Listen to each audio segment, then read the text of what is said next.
Well, we're kind of in the midst of packing up the motorhome for our first trip, which is basically to put it in storage for a couple of weeks before our first real trip.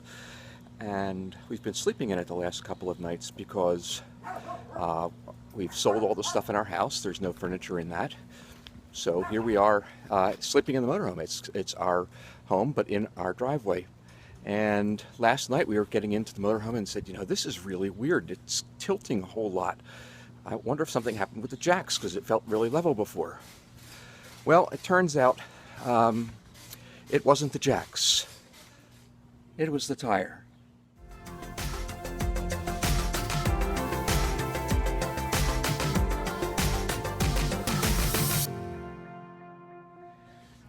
So we got on the line with our tire warranty from Wholesale Warranties, and they've called Richie's Tire Service, which is from the next town over, right next door in Middlesex. And they're going to be putting on the spare, and then we'll take the tire and get it repaired or replaced. So, always an adventure. So Kev thinks that the problem might be the valve, and if so, he can fix it right here and now.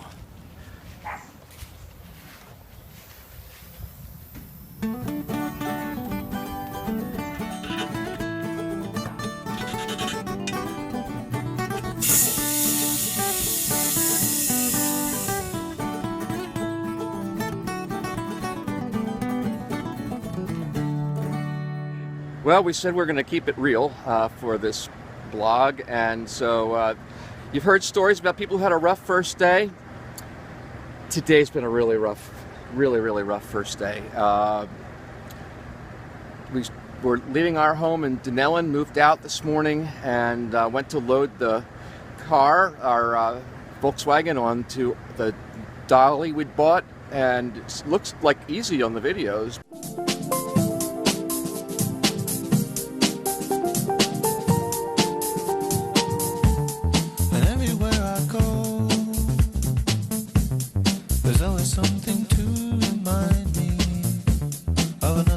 But it was just really hard. The straps didn't seem to want to go on correctly. There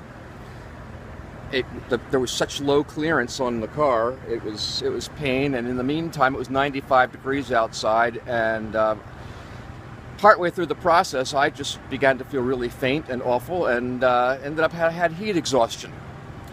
So my lovely nurse Kathy here took care of me for an hour or so until I could get my strength back.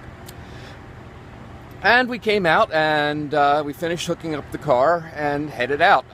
Kathy was staying behind to do some stuff at the house, and I was heading out to take the RV to a storage center.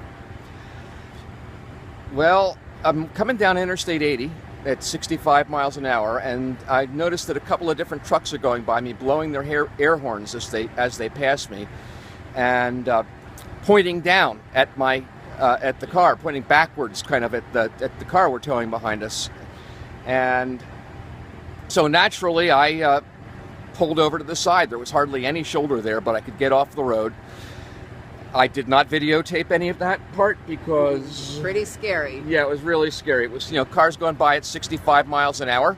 And the straps from the wheels were almost completely off. One of them was literally dragging on the road, which is, I guess, what the truckers saw. And the car was hanging onto the dolly by a thread. So managed to get the straps back on, tighten them up as well as I could. Came at 30 miles an hour or so the rest of the way to a Walmart because I knew we weren't going to make it up to where we were planning to store the RV late in the day, plus it's farther. And Friday afternoon traffic. In New Jersey. Oh yeah, I love it. And when I got here, the car was in about the same shape it had been on the interstate. It was hanging on by a thread. The straps were all tangled up.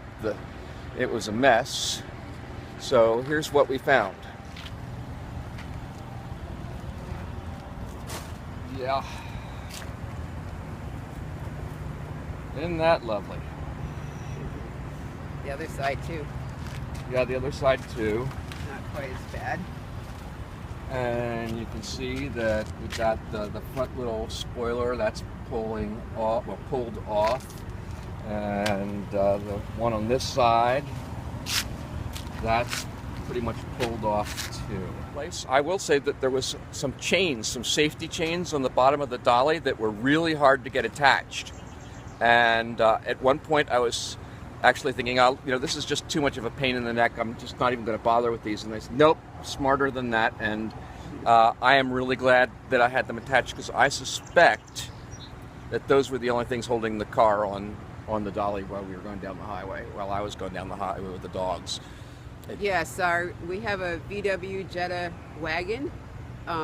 We love it. It's a diesel, gets great gas mileage, but it has very low clearance. And when we were putting up on the tow dolly, we could see that it was pretty low.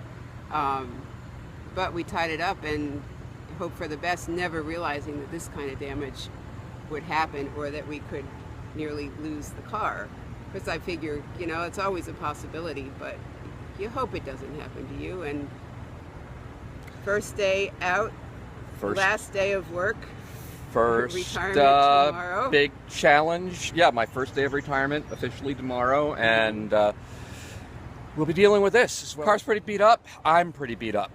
I am really feeling very, very beat up. We're going to take some black tape, some Gorilla type tape, and try to tape the bumpers up so we can drive the rest of the way to our lake house, which is about 10-15 minutes north of here.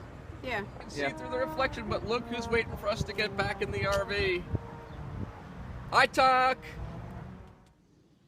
So here we are. We made it to Raywood 84 RV Center, way up in the northern tip of New Jersey. It is quite a beautiful, beautiful ride up to here, and I guess we're going to be taking it a lot, because this is where we're parking the RV when we're at our lake house, which will be a few months a year at least. So I'll give you an idea of what this place looks like. It is a big, big parking lot. They do service here, and they're going to take good care of us. And that's it for this leg of our journey. I'm Jeff. I'm Kathy. And this is Miles and Smiles. Remember, life's a journey. Make every mile count. You never know what you're going to find in a Walmart parking lot.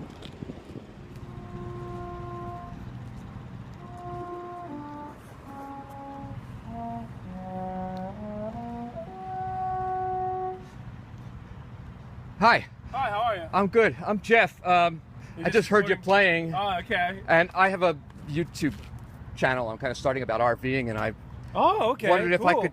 What did you play in the Walmart parking lot?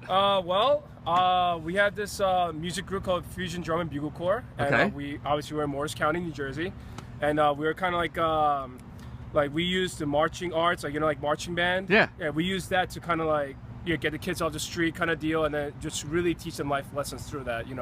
Time management, all that stuff. Wow. I'm one of the techs. I teach. Even though I play trombone, I'm the trumpet music teacher. So we have several teams. So we have the music team, the trumpet. There's a instrument called the mellophone, which is if a French horn and a trumpet got together. Cool. And had a child, so that'll be a mellophone. And then you have baritone, which is kind of like this, but like a valve version. I actually have it in my car here. And then we have a contra. A lot of people call it a contra. It's basically a tuba that goes on the shoulder. Oh yeah, yeah. And, Okay. This is the baritone that I was talking to you about. It's kind of like a trombone with 3 valves. Oh yeah, yeah. I've seen those. It's more like a euphonium bass. But He used to play trumpet. Oh, did you? That's cool. Yeah. I had a trumpet here. I no longer do. I would have given it to you to play. Oh no, it would have been very, very sad video if I played the trumpet. Oh dear. I'm sorry. What was your name? Bo. Bo. B-O, 2 letters. Can't go wrong. All right. Wow. Easy to do.